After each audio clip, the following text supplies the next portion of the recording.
Welcome to Athletes, Entrepreneurs, the Alumni Journey. I'm Rob Finkelstein, CEO and founder of Alumni Direct. We've set out to create a platform to help alumni network and connect through their affinity groups, whether it's college alumni, athlete alumni, business alumni associations, fraternities, sororities. We're there to help and create content and valuable products and services. This show is basically designed to teach and inspire athletes that there is life after sports.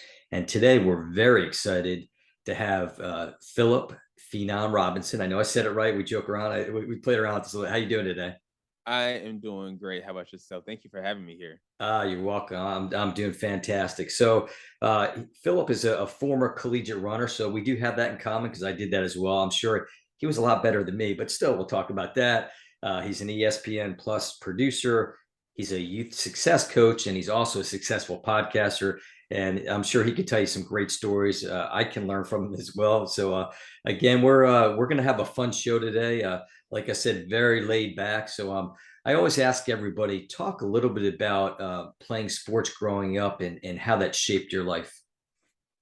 I think I feel as if I'm still in the mode of playing sports as like the lifestyle, because I was always in season.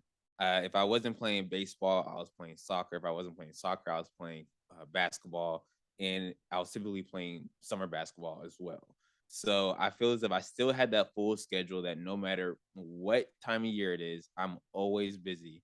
But it's definitely shaped my life in the way that I had to get really good at my time management, and I definitely think that's where my high skill of time management came from, because every single season I always had a sport going on, sometimes two at the same time. Wow. So I had to be able to manage my schoolwork, any extracurricular activities, and but also being able to manage, my time with how we practice, sporting events, maybe if we're doing fundraising, any stuff like that. So I think that out of everything, time management and competitiveness. I don't know if I just said that right. I think Yeah, no, competitiveness. I'm with you. That's Um, good. yeah, I definitely shaped who I am today. Yeah, and that's probably it's if you did a checklist of athletes and just some of the different traits. I mean, you definitely hit it. I mean, for sure, time management is big and being competitive. So, did you ever dream about being a professional athlete, and if so, what sport? I think I dreamed about it when I was young, Yeah. maybe like elementary school. Probably I wanted to say I wanted to be in the NBA, but it didn't. I don't think it really was a big dream of mine. I just always strove to be competitive, Right. and just beat everybody that was around me. I didn't care about going to like the really fancy camps or anything like that. I got invitations to go to some of the camps for basketball, but unfortunately, my mom never let me go. And I just always wanted to play a different sport and just be really good at it. So when I got to high school, I stopped playing basketball. I was mainly playing soccer, and I was like, maybe I can go play soccer in college, but it really wasn't on my radar. It just life after high school sports wasn't really on my radar. Right. And it's with high school sports too, I know, me also, like I said, I ran track and cross country, and there's a lot of dedication regardless of what sport. I mean, it's just think about, Yes. I think back now to high school. I mean, some of the things, and you're probably the same way, that you missed out on some of the socializing, some of the other events, just being so dedicated to the practice and preparation, playing the games. Honest, yes and no. I missed out on a lot because I actually started working in high school. I started my Okay. production career when I was 14. So I missed out a Wow. lot because of that. I had the typical practice where we had practice after school. I think it was from like maybe 3 to 4:30 or something like that. And after that, I just had the rest of my day. And then I'll go to work maybe after that. But I was never the type to put in extra practice after practice for soccer and track, I would say, Right. because Okay. those were my main sports. So fast forward. Let's go now. Once you got to college and you're a collegiate athlete, talk a little bit about some of the things you did there, and at your school. Um, was there classes, or did they talk about helping athletes prepare to life after sports? If they did have classes, I didn't show up for them. If I'm being honest with you. Because I was already into my life after sports, so I didn't feel as if I needed it like a lot of other people may need it. Like I was just saying, I started my production career at 14, so I was already in the industry in my freshman year of high school. So I already had about 5, 6 years of experience by the time I graduated from college. So I was already working for one of the top news stations in the state when I was still in college. I was already working with Duke University sports broadcasting crew while I was still in college. So I wasn't looking for anything like that. I'm pretty sure there were some resources while I was in college, but I didn't see any of them because I wasn't looking for them personally. Yeah, and you brought up a good point. I think that's a great lesson to people is that uh, part of this and the athlete transition out of sport is become a major issue between mental health challenges and financial literacy. And there's some fortunate like yourself, and even for me, I don't think it affected me as much as maybe others, but the fact that you started in high school, and I think that's I've talked to different organizations, and they're trying to kind of drill down to that level of high school and working with athletes then just to help them understand, kind of what's next. And it just seems that schools are, some schools are starting to do it, but it's great that you had that. I mean, did you see, I'm sure being, because you're around athletics all the time between, your school and then afterwards with broadcasting, I mean, have you seen some of the challenges that athletes are facing when they do get hurt or when they're done? Most definitely, there are always going to be. I even had challenges myself because your whole entire life and schedule is revolving around your sport, especially when you're in college, is 10 times harder. So once you are nearing that end, it is difficult. I would say it's difficult depending on what type of athlete you were. And I mean that in the way of, were you the athlete that was trying to go pro and maybe you're coming up short and that was where you were putting all your eggs in one basket and now you're not necessarily sure what you're going to be doing? Or were you the athlete that knew that you didn't want to go pro, or maybe you had the possibility to go pro and you just it was whatever, but you have already started networking, you started going to conferences, and you really made sure that you were taking care of your business, not actual like business like LLC, but your business for when you graduate after college. So it just depends. I've seen both spectrums, and it's just both spectrums have their own challenges, I would say. Yeah, you're right. And that's another great point that just looking at it, I guess it is relative to your position to your point. Like for me too, like I was, I knew I wasn't going to be going anywhere with my running. And so when I got hurt, it wasn't as much of an adjustment where I guess if you are in that mindset, I was talking to one college coach and he was telling his team that, less than 1% of college athletes make it to the professional level. And even after that, you might play several years and then you got, 30, 40, 50 years in the workforce. So kind of wanting to know, what you want to do afterwards. Hmm. So Exactly. talk a little bit about the big thing right now is NIL, name, image, likeness. Kind of give me some of your thoughts on that. I am all for it. I'm loving it, honestly. And actually, this I'm working with a marketing company that helps athletes get NIL deals. Because as college athletes, we weren't allowed to make money off of our name, our brand, anything like that. There was even a rule within the NCAA that we weren't allowed to have jobs. So I had to hide my job from my coaches. So I'm loving now that college athletes and even high school athletes, but especially college athletes, can make money off of their personal brand, because if the university is going to be selling all these jerseys and all these like just knickknacks based off the performance of a person, they should be able to make money from that as well. So I'm loving it, especially since, as you know, we put in a lot of hours as a college athlete. You are at that point, you're working for the university on the Yeah. court, the field, or whatever it is. Your entire life is designated to the sport. So I love it.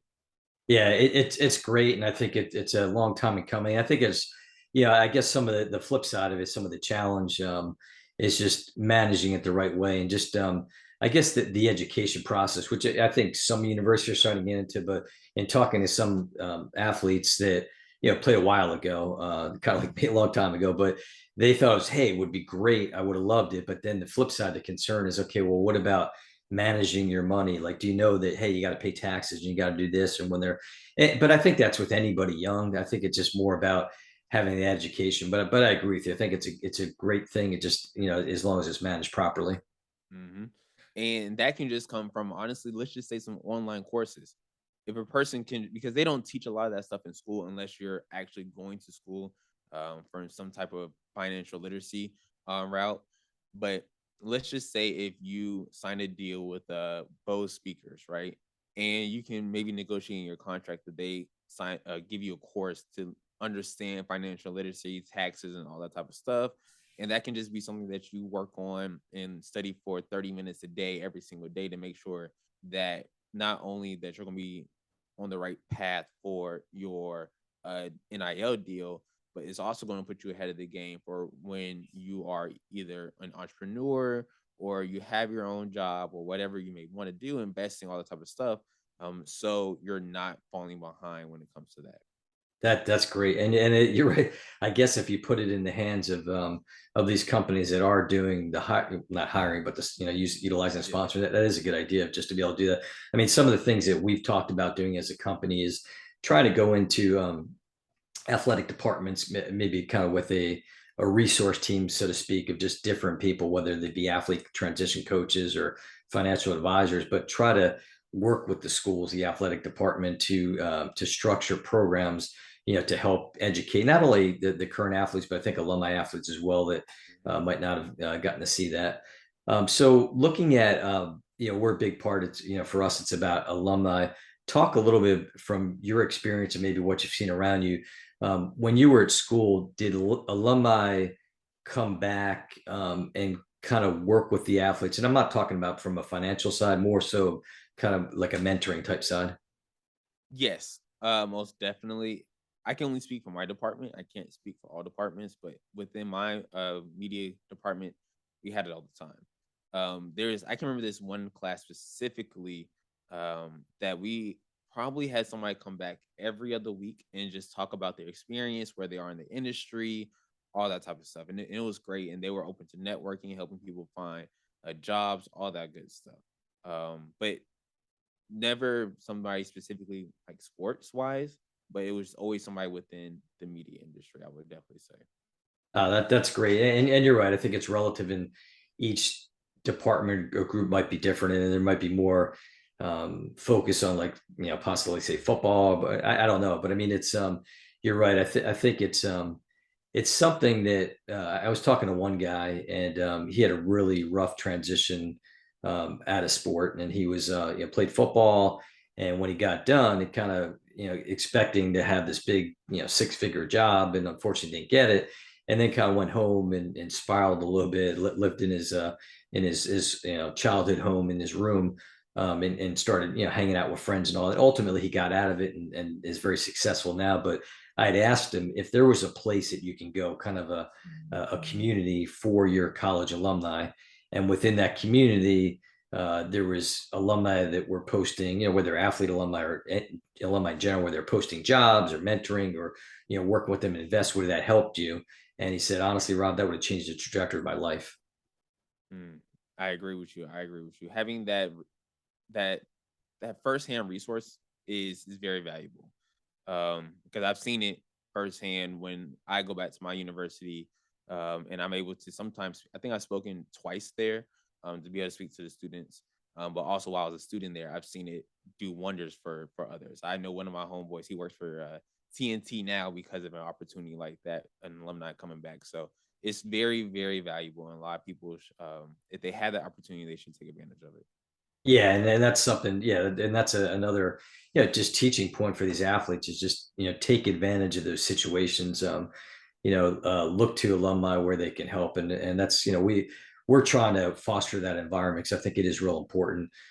Just that step up, that relationship that you have with a fellow alumni. Mm. So talk a little bit about you mentioned it briefly, but transitioning out of the sport again, you got hurt. And you said it was a little bit tough. I mean, you seem like you had a good head on your shoulders. But talk a little bit about your transition out of sports. Yeah, so it was I would definitely say it was God's journey for that because it was something that I could not have imagined at the same time. So I was running cross country, and I had a goal to be able to make it to our indoor conference,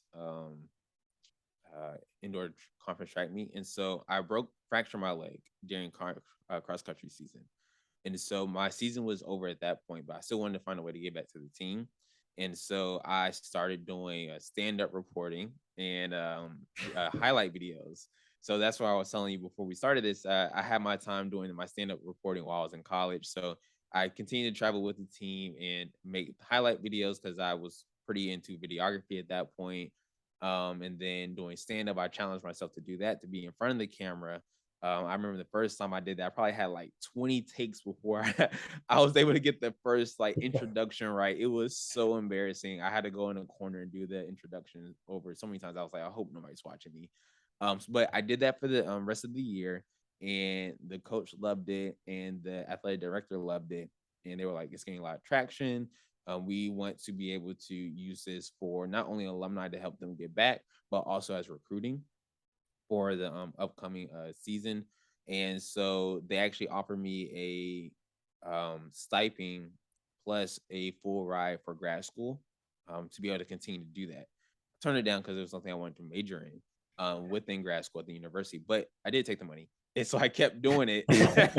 I kept doing it for about 2 years, I think, on the stand-up reporting and the highlight videos. And so from that, it also an opportunity came up with ESPN Plus with my university, where they wanted to do more ESPN Plus streams for colleges. And so since they had seen my work and also some of the stuff I was doing with like Duke University and stuff like that, they came to me about being the producer. And so I was the first person to do that. So it was a lot of things connecting at the same time. That's great. So I always ask people kind of, and you've throughout this show, you've kind of intertwined different, great nuggets, but give some advice to athletes, just, and it could be across all sports. Give advice on things that they could be doing, and even though once they are done, that there is sun there and light at the end of the tunnel, whatever you want to say. Um, Expose and explore, something I like to say. So every single week, make it your priority to expose yourself to different type of opportunities or just hobbies or anything. Especially if you're a freshman, you have 4 years to really expose and explore yourself. By doing that, you're going to see what you're really passionate in. And so once you find what you're passionate in from all that exposure, you can then hone in on that. It's like, okay, well, how can I make money from this? You can make money doing about anything nowadays. It's ridiculous. So if you can find, I'm serious. So if you can Yeah, you're find right. out what you're really passionate about, 9 times out of 10 there is a way to make money from it. So that's what I would suggest any athlete to do. Just, we've been going the non-traditional route for all these years, especially being in college, being a college athlete at this point. We're used to being a standout person. We're used to putting in a lot of hard work. So, just continue to put in that extra effort and just find out what you're truly passionate about. And, that can set you up for the rest of your life. Yeah, that's great because a lot of times you'll talk to somebody and they'll say, let's say they were a baseball player, you'll talk to them, who are you? I'm the baseball player. Well, no, you might be John, you're the person. And like, what can, to your point, it's great expanding out, looking at different opportunities. I was talking to, yeah, I was intrigued because I was listening to a podcast, and this agent, she was talking about when she gets her players, she's kind of geared towards the NFL, but when she gets her players, she takes more of a holistic approach of like, okay, well, yeah, you're going to be on this team, but what else do you want to do? What do you want to do in the off season? What do you want to do when your career is over? And trying to guide them to look at that. So that's great. I mean, I think it's really important to do that. So now, this is where I always say a little bit of the commercial, but you're doing a lot of things. So my head's spinning. Like I think we have a little time to go over each one. Briefly talk about, if you talk about your podcast, talk a little bit about some of your other initiatives that you're doing today. Yes, so I do have a podcast. It's called Execute the Secrets to Fast Success. Started based on my second book a couple years ago, and I actually don't promote the book anymore because I don't like the quality, which is hilarious. So I'm working on a third one right now because of that. But originally it was a solo podcast where I would just give people different type of tips about how to gain success for themselves, that I either learned from my personal experience or I learned from my mentors or from the thousands of books that I've read, I am a bookworm.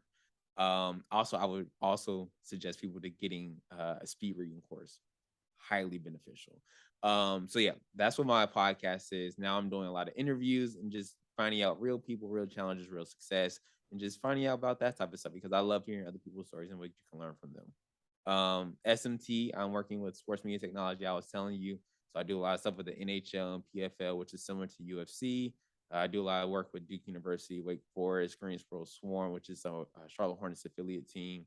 A lot of mentoring. I still do a lot of videography, and a lot of marketing. I think that's like the shortest way I can explain a portion of what I'm doing because I still do more. You're busy. I mean, you It's do long winded. no, you're doing a lot. It's funny. Everybody I interview, I guess the biggest thing I always say, you got to write a book. When you write a book, and to me, I just don't know. I've joked around the time, whatever. I say my son is a journalism major, and he's a really good writer. So maybe I'll have him ghostwrite for me and come up I with. was about to say, I'm actually thinking about having somebody ghostwrite my third book. And because I personally wrote my first and my second book. But there are two things I would always suggest people to kind of like take the pressure off them.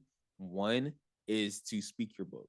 So you can just speak it into like a voice memo and just do that because it's more than likely going to be a lot more comfortable for you. And then just pay somebody to transcribe it or pay for a transcription service or whatever that may be. Right. Or pay somebody to ghostwrite it, like you just said.